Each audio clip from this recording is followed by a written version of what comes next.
with now. This is simply a picture of the crash. Robert usually does a graphic reenactment, which I don't have with me today, and I'm happy I don't have to look at one more time. It really is horrific. But the circumstances were two subway trains headed into Washington, D.C., 5 o'clock in the afternoon on the 22nd of June, 2009. One train stopped and was idling. The signal system lost control over where that train was, and a following train struck the idling train at virtually full speed, killing 9 people, including the operator of the train. Something that should not have happened, and we would hope would never happen again. It was initially a technical failure. The signal system had a flaw, not necessarily fully known to everyone, that would allow a train to go into a signal block, the area within the system where a train's presence is supposed to be noticed. The signal system did not see that train, and therefore could not issue the instruction to the following train to slow down and avoid the collision. A simple technical failure, but in a context of many other things that led to it. The track module did not function effectively. Metro knew that such a signal flaw could occur, had actually identified a way to test for this condition, but had never put it in place as a test. Other contributing factors. The board felt that Metro did not have a solid safety culture, the kind of safety culture that every operating agency with public responsibility should be putting in place. They felt that Metro had not effectively maintained and monitored performance on the traffic control system. The vendor had failed to provide a maintenance plan that could identify malfunctions. The board formally found that there was ineffective oversight on the part of the Metro Board of Directors, and that there was ineffective oversight by the state safety agency, who had total responsibility, and that there was not effective work by the Federal Transit Administration to provide an effective federal safety oversight.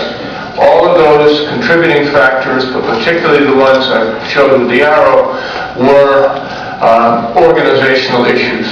They really showed that safety behaviors were not being created by the actions of leadership.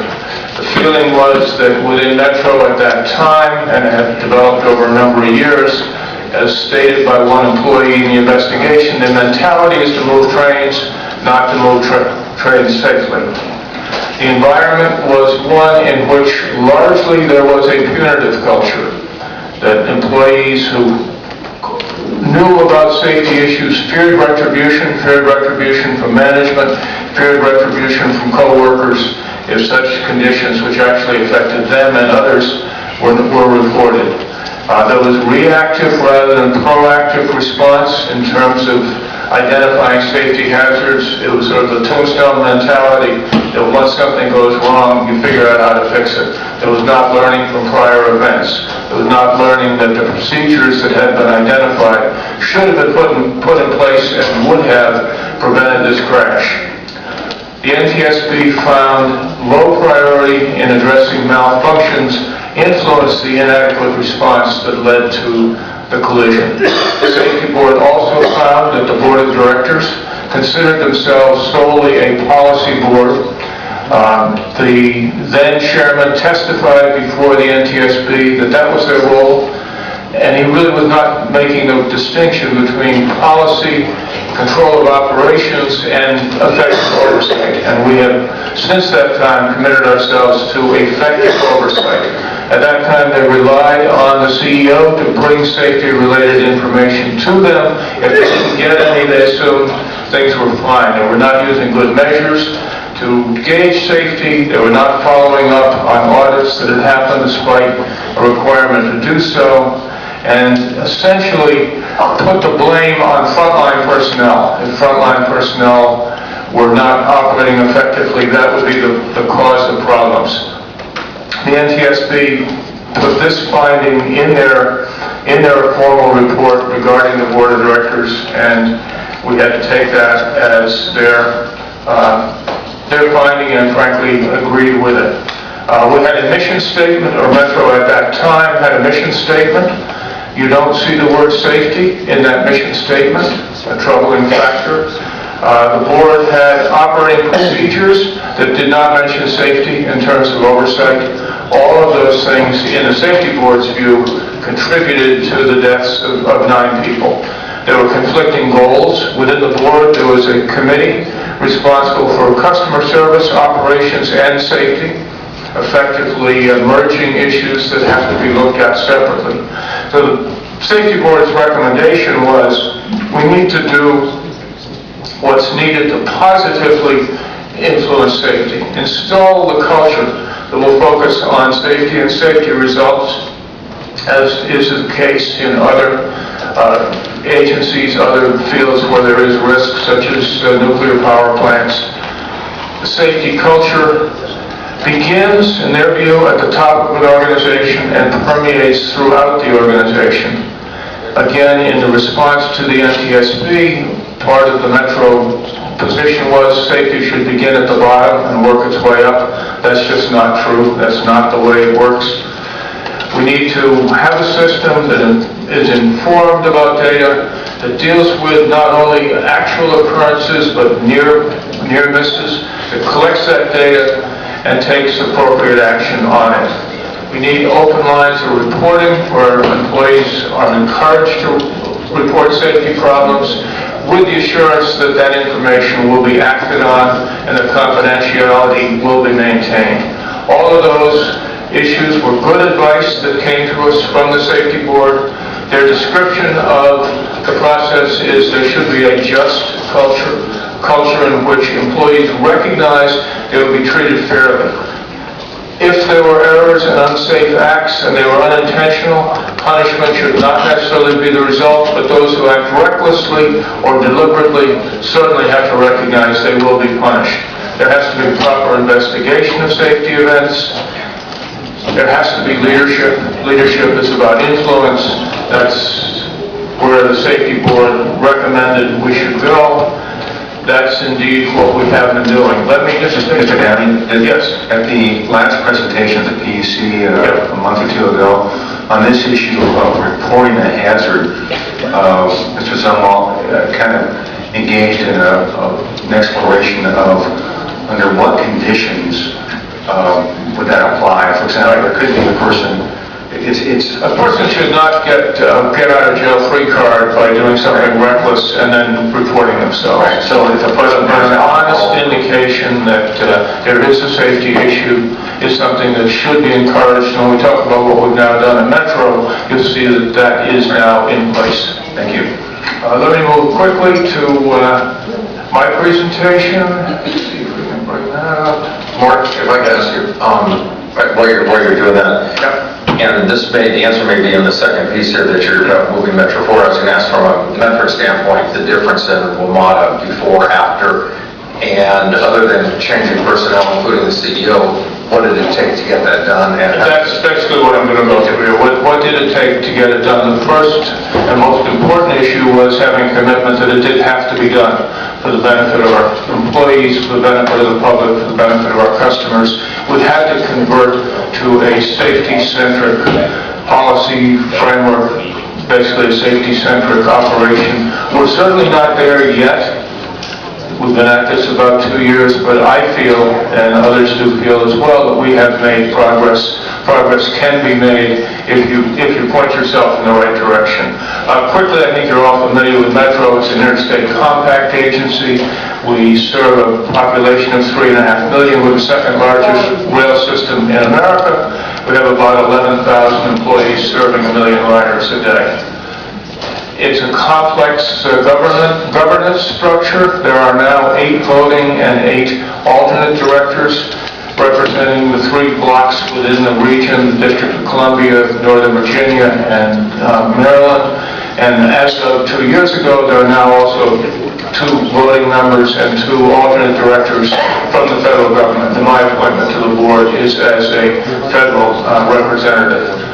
There is an oversight agency called the Tri-State Oversight Committee, which was put together by the jurisdictional transportation agencies to provide the necessary safety oversight. They were also found to be ineffective.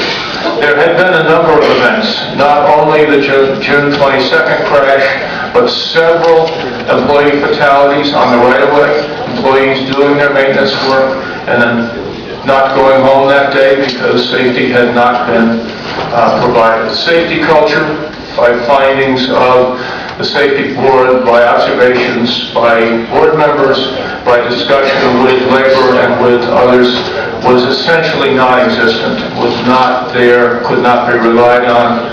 Technical capacity had been seriously reduced. Personnel cuts and budget cuts fell very heavily on the safety department, and it no longer had the basis to do its work, and there was not good reporting. There also was, at that point, pre-2009, financial instability in the organization. That's been substantially rectified by a major federal commitment on an annual basis. And there was growing deterioration of the capital plant. Washington Metro was opened in 1975. It is well past its midlife crisis. It's at the time where significant rebuilding has to occur to assure it operates effectively and safely. But that hadn't happened as of 2009. I'll show you that it is happening now. At that time, we had $11 billion of unfunded capital needs, largely for state-of-good repair work, and service was frankly not up to standard. What we had to do was, first and foremost, rebuild the safety culture by leading change, by strengthening the program. We also had to do significant amount of funding towards meeting the capital needs, and we had to undertake a serious effort to restore confidence in the system with our riders, with the community, recognition that this is a place where you can trust your life to the operators of the system. A safety culture can't be imposed. It is one that really has to be led, has to create values, has to create an understanding on the part of everyone. It has to begin from the top. And our objective had been to embed those safety values with every Metro employee. What did we do? First, we assessed the situation. We looked at the pressure we were getting from all of the outside parties and frankly said, we agree with you, this is what we have to do. Simple thing, we rewrote the mission statement for the board and for the agency to make sure that safety was right at the top of the priorities. We created a board committee solely responsible for safety and security, for continuous oversight. We now have 8 board members serve in that committee, and I'm privileged to chair the committee. We adopted a safety policy discussed and understood by the board of directors as the statement for policy, for safety policy throughout the organization, to make the point from the top down that this is the first thing we should be doing. We have been working to lead that change in culture. Any policy decision goes through the screen and what are the safety implications. Management is held accountable for safety results. But we've been stressing individual responsibility to work with management. We want to create a safe climate for reporting concerns, and we embrace oversight. We're happy to hear from others as to where we can improve. We put in place an employee safety hotline. Any employee can provide anonymous information or can provide their name, which means they'll get follow-up on what's done. We strengthened the whistleblower policy to make sure that employees who did bring safety concerns would never be subject to retaliation. And we're working with, I think we're almost to the point where we will have a formal close call program in place with our labor union that says when something happens that could have been a crash, could have been an accident, didn't actually occur, and when encouragement is there to report it so that appropriate action can be taken.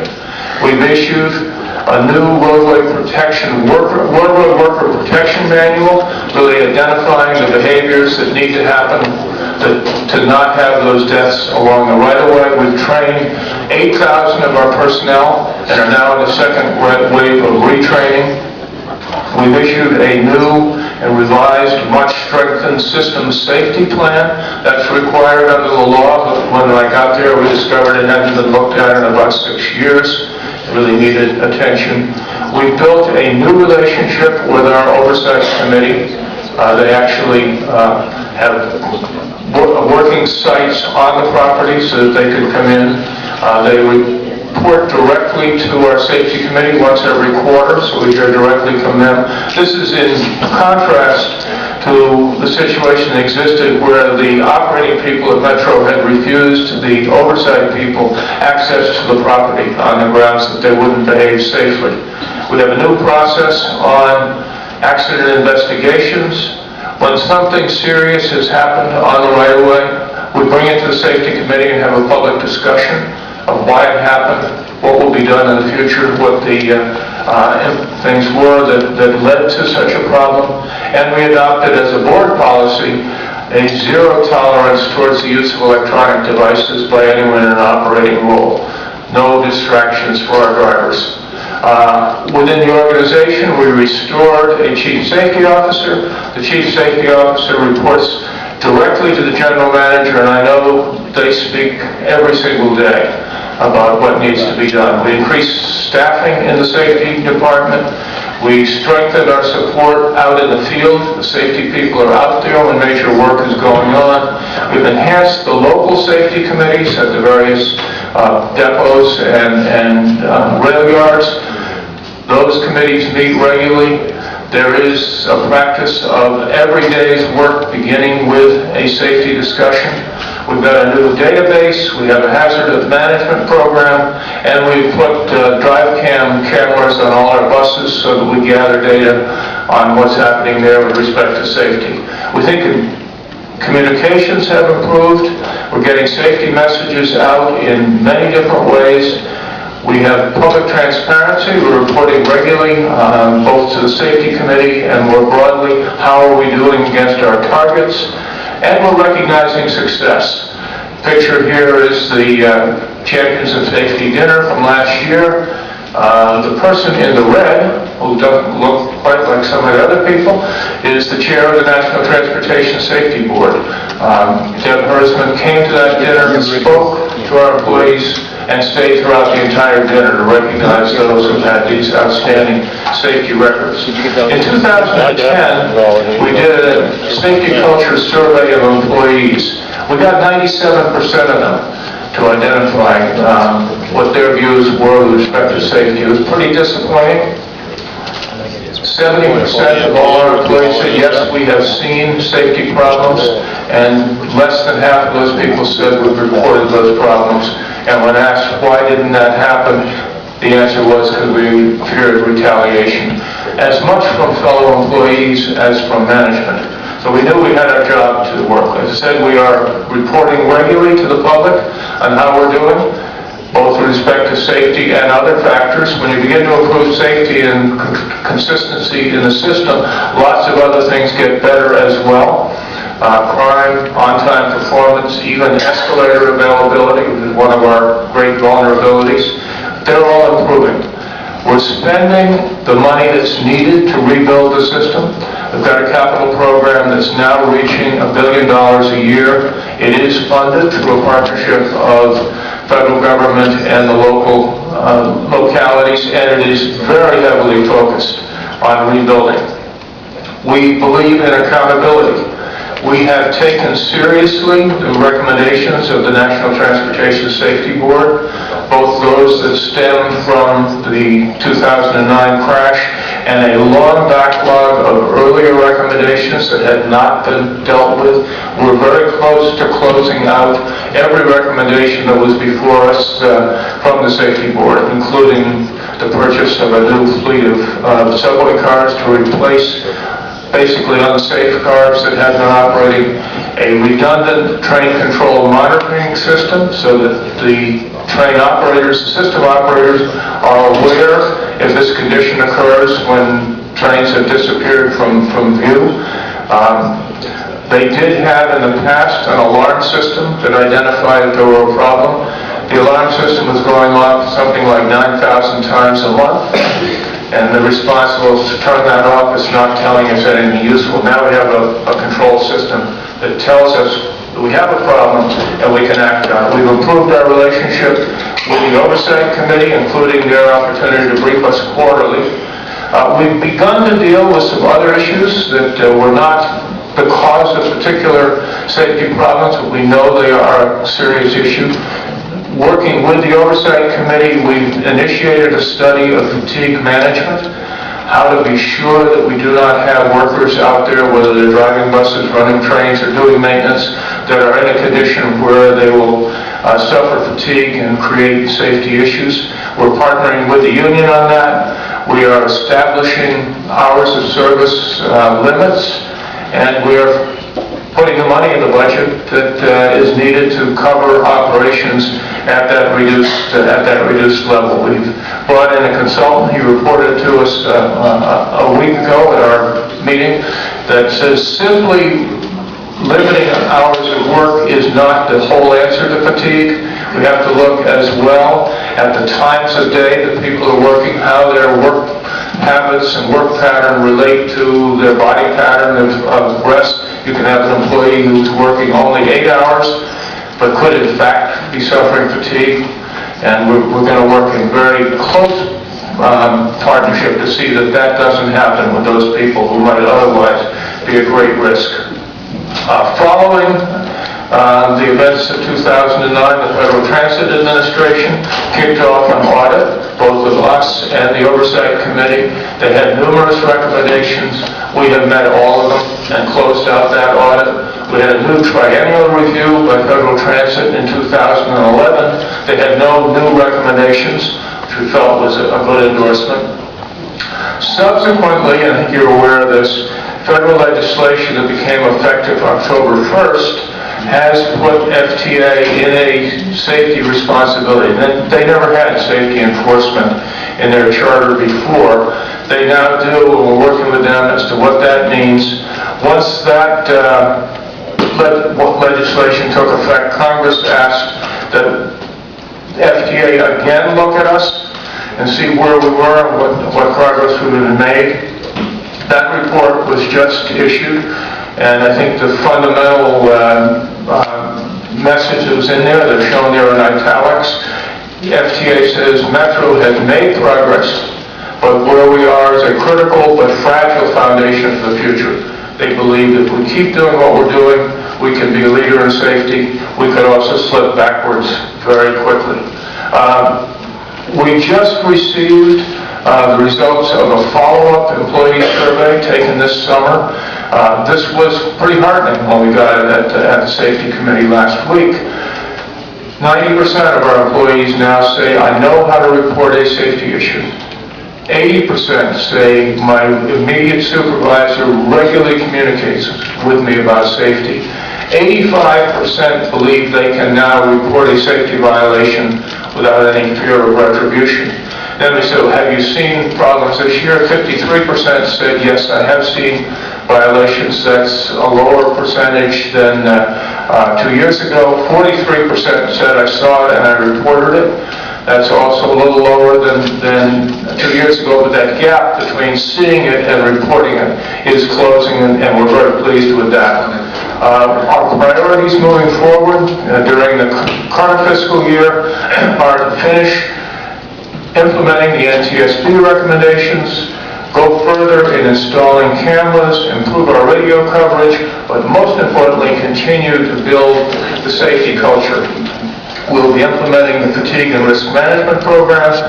We're strengthening our hazard recognition and management program, where we look at things that are out there and say, what are the ones that could really have serious consequences and are likely to occur, so that we're putting our priorities where the problem really is. We're improving our ability to measure our safety progress and to communicate.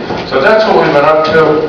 We believe that it's moving in the right direction. We believe we're making progress, but we will say right now, we can never stop on this. You never reach a point where you say safety has been taken care of. It's a process. It's an ongoing responsibility. We take it as our prime responsibility as board members and public officials to provide our customers and our employees with that assurance of where we put the priorities. And I'd be happy to answer any questions that the board might have.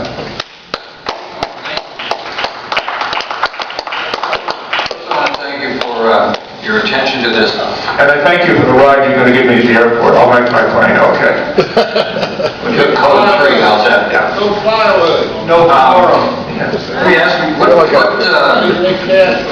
type of actions do you think this board should be taking and our staffs and our relative to enhancing the safety culture? Because I'm pretty sure we're signed we up. spend an amount of time on people who really, literally are losing arms and legs and vehicles and losing life as well. And people just driving down the street many times or walking on a sidewalk becoming victimized.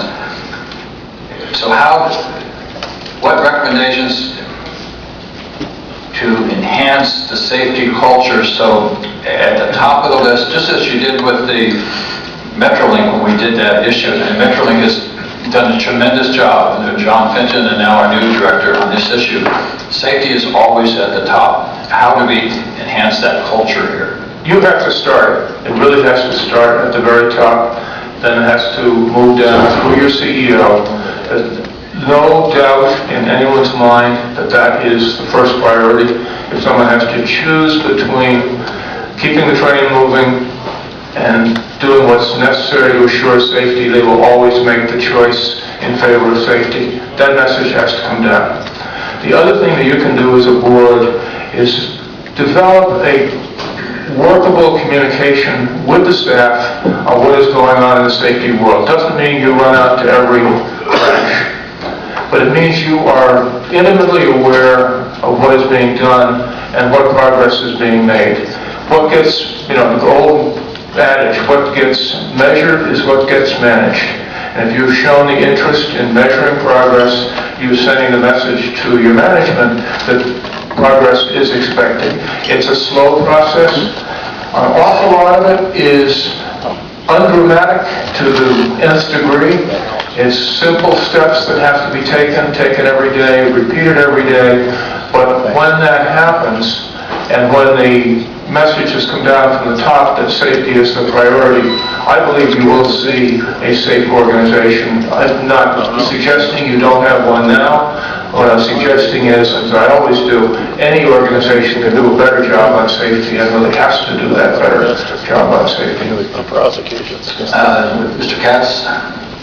She's going to let it out. Board, thank you very much, and like the chair, I greatly appreciate your service, your help. I mean, you have been a trusted advisor and colleague to presidents, and we appreciate your help here with us on this and also issues we discussed over the past year. So We continue to discuss lots of interesting issues. and we're actually doing something about some of this, so that's good news.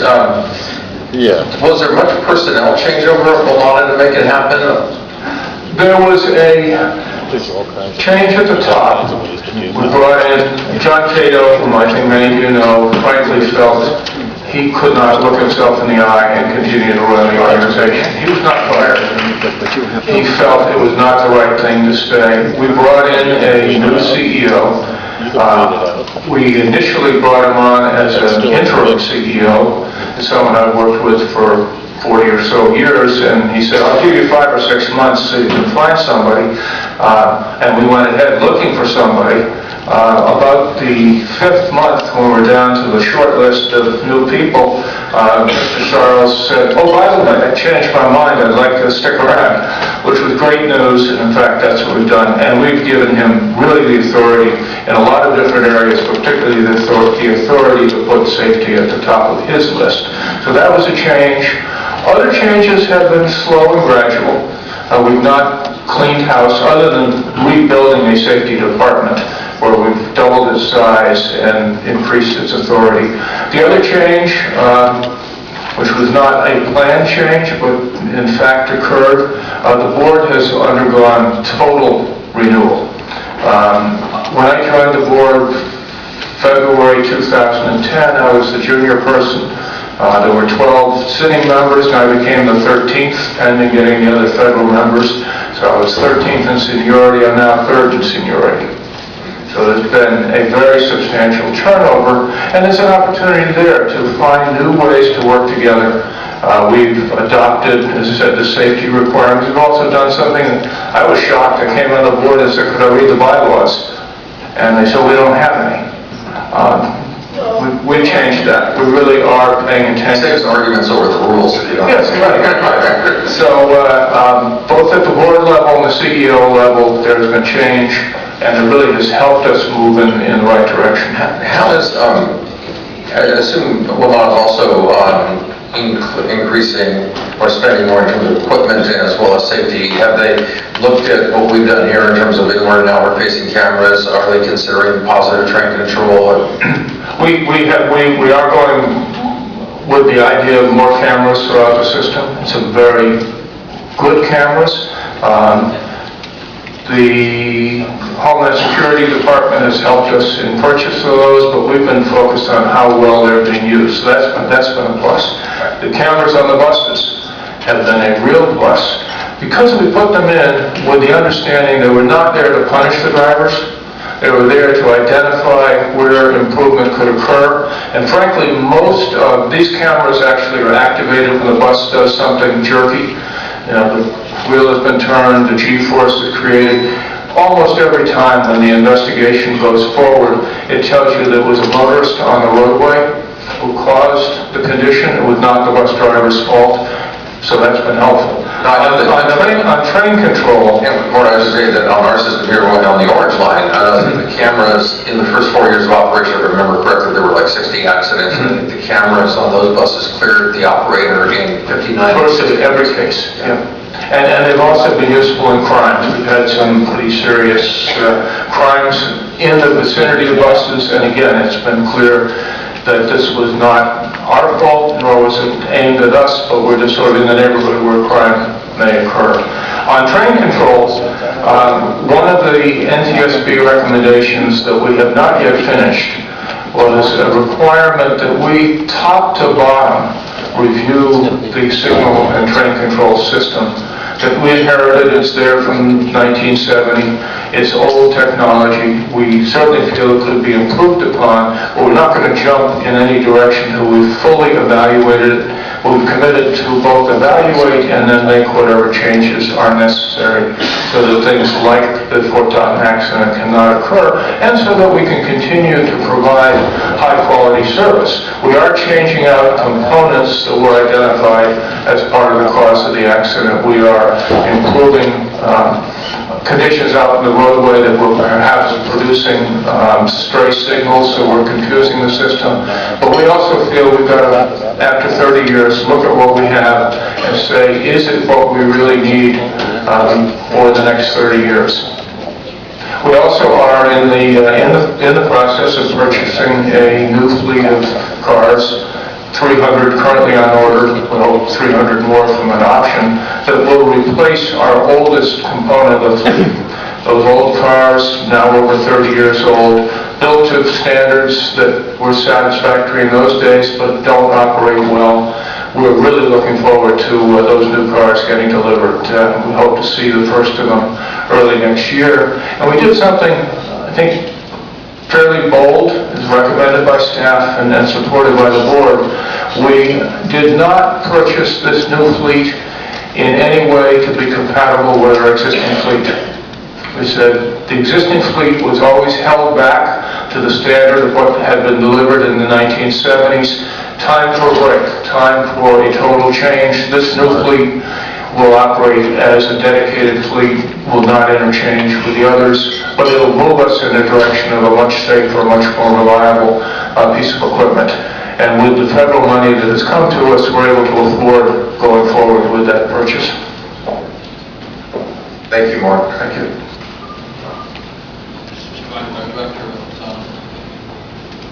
Yes, thank you, and I appreciate the presentation. Just a few questions. Do you find a correlation in just excellence of service, timeliness of service, adherence to schedule, and just basic functions being performed well, if there's also correlation with good safety? Absolutely. You can't get one without the other. If you're really running the place safely, you've got it in a mode where you can achieve the other factors as well. They shouldn't conflict with each other. So you really are on top of the entire system and all the various aspects of how it manifests itself to the public? Yes, we do. Okay, I just want to comment on something that, in terms of sending a message to our employees and to our ridership as well, that it's important as well that we can convene our meetings of our System Safety and Operations Committee, and we have had extreme difficulty establishing a quorum over the last 4 or 5 months. I would hope that we would look at the composition of that committee as well so that we can meet on a routine basis, on a monthly basis, to address some of the issues that have been brought forward today, some of the issues that we've been addressing already, but to maintain that focus on high-quality operations and safety. Thank you. Let me ask, how can we improve our transparency on the board when it comes to handling these safety-related issues? We have gone forward to say transparency is very important. When we have our safety committee meetings, which are a monthly meeting, we get a report from the safety department on all the status of so-called corrective action programs. So that's identified where there's been a problem. It then becomes apparent whether we're dealing with it or not. We've also, as I mentioned in the presentation, invited our oversight agency to come see us every 3 months to tell us what's happening there. We also have had, and this made the staff a little uncomfortable, but we've said when things have gone badly, and we had a little trouble this summer. It may have been global warming, it just may have been the conditions in Washington this summer, but we ran into what are called heat kinks on the track, where the track started buckling and created derailments, created some issues of how we manage those. We had a safety committee discussion with management. Why did it happen? What can we do to make sure it doesn't happen again? We try to keep in the sunshine our discussion of those issues. Once in a while, there are liability issues or other reasons not to discuss in public, but our fundamental message has been get it out there, talk about where we are, report on how well we're doing, and identify if there are problems where we're not doing well, what we're going to do about it. And having a mission statement's important in each of the organizations is a priority? Absolutely is a priority. Mission statement is what tells everyone associated with the organization what are the priorities. And we're in the process now of doing a new strategic plan, new mission statement, new value statement, all of the things that go with that. Safety will still be at the very top of it. That's the message. And when will that be done? It'll be adopted at some point in 2013. And in the meantime, Mr. Lay, how can we have a mission statement and then in 2013 enhance the statement that Mr. Downey is working on? Well, I think it might be a good idea to ask Mr. Downey and Mr. Zumwalt if they would come back for a detailed workshop with MTA staff to put together specific plans and to work through specific issues, and then try to incorporate some of that into the budget proposal for next year, maybe include in the budget proposal statements on things like deferred maintenance. As you know, we've been wrestling with deferred maintenance for the last 3 years. I'd like to have some board policy on deferred maintenance so that future employees are directed to maintain stations, rolling stock, equipment, signal systems, power speed systems up to standard. Those things are not exciting. You don't get a ribbon cutting when you upgrade your signal system, but it's critically important and it's easy to ignore. I think that we should look for a statement of a mission statement and the rest of that sort of thing, maybe the budget process as well. Yeah, we have used the budget process in exactly that way. When the CEO comes to us, he identifies those things that are in the budget they're optional in the sense that we haven't been doing them now, but they are necessary if we're going to reach the standard of safety, the standard of state of good repair that we have to reach. And as a board, we take that very seriously. So when we follow up on this, is February a suitable time for you at the February meeting? I'd have to look at calendars and the like, but I'd certainly be happy to work with your CEO and with you on how we move forward. I'm sure Mr. Sumwall would as well.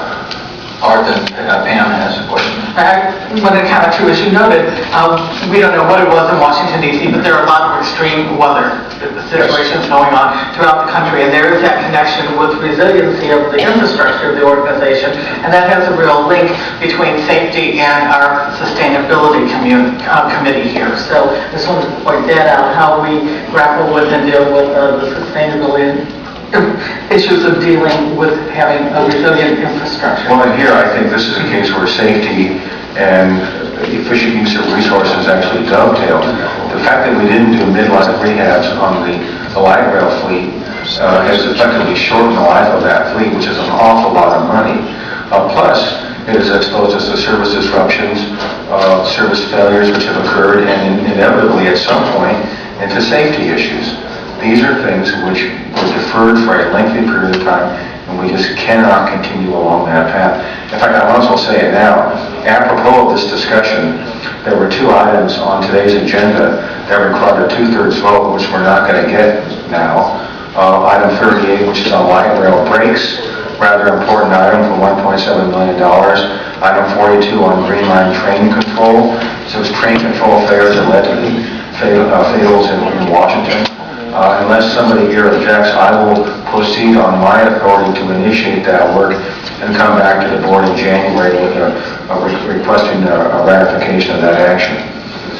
Could I just comment on resiliency, as Director O'Connor mentioned? We were very fortunate this summer when Superstorm Sandy came up the coast that it hit a little bit north of us. Our fingers were crossed. If it had come up the Chesapeake, we would have looked like New York looked. New York is now devastated by what happened there. I'm on a commission that Governor Cuomo appointed to look at what the investments need to be made for all kinds of resiliency, whether it's earthquakes, whether it's fires, whether it's rising water levels.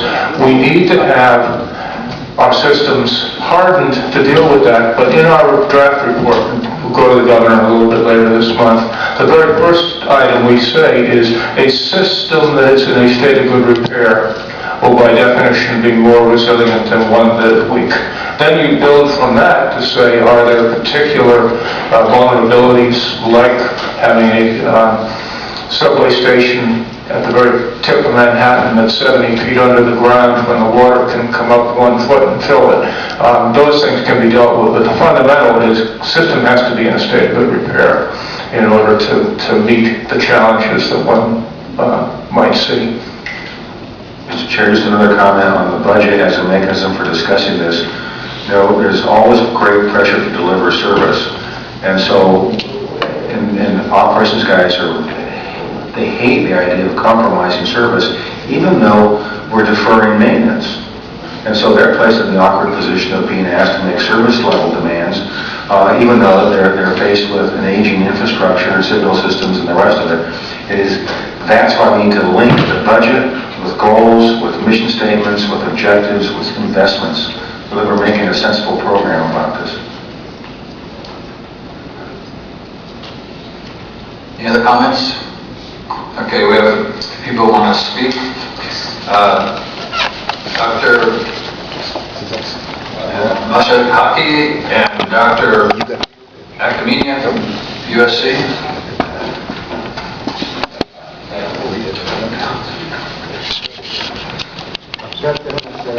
Speaking of the mic. Speaking of which it's on. No, it's not. Is it working? Nothing works here. Third maintenance. And I'm checking. Does that mean third maintenance?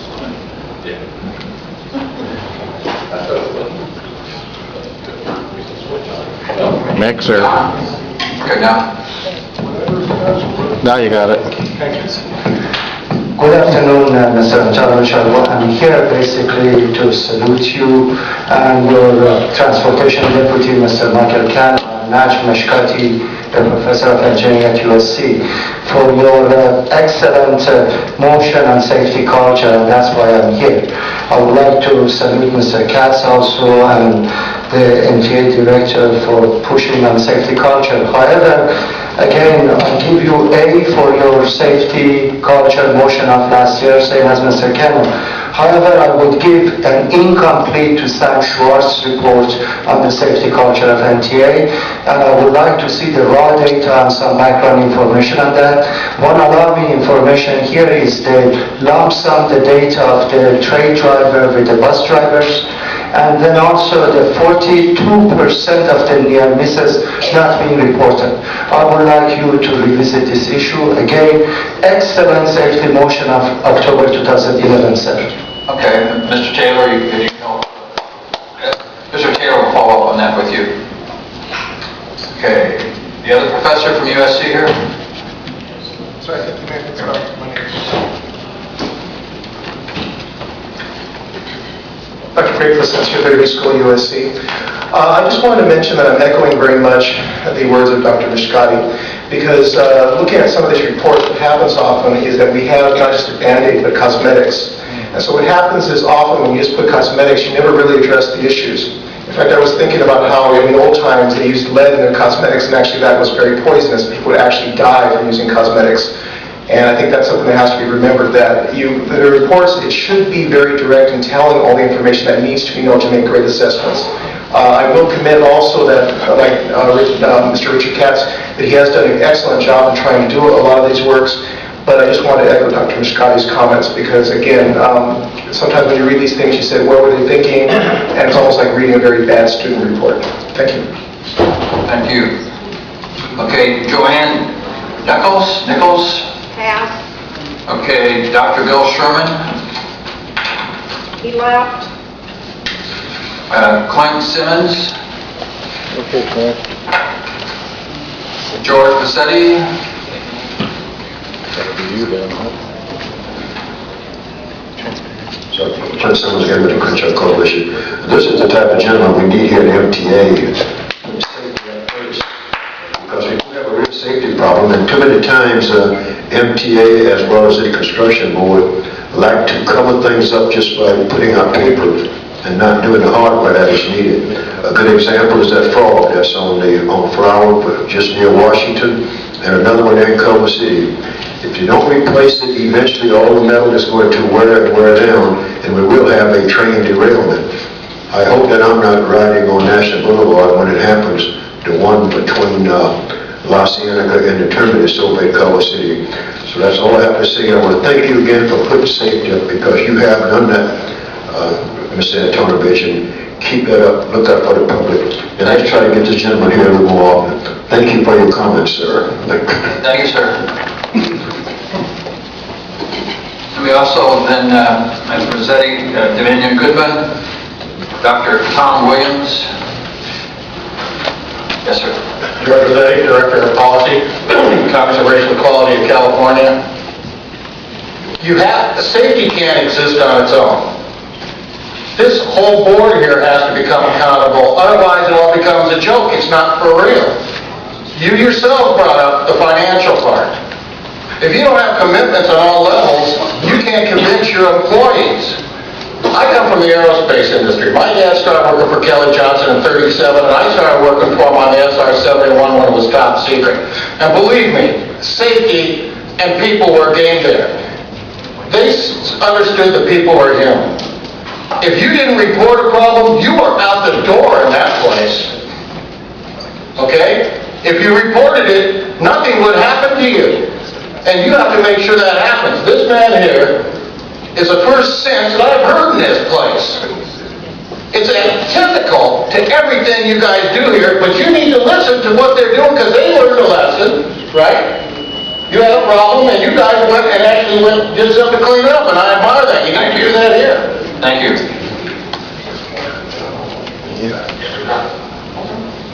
Jamie Goodman for the Crenshaw Subway Coalition and Fix Expo, and I'll have two words. The first, transparency, the second, qualifications.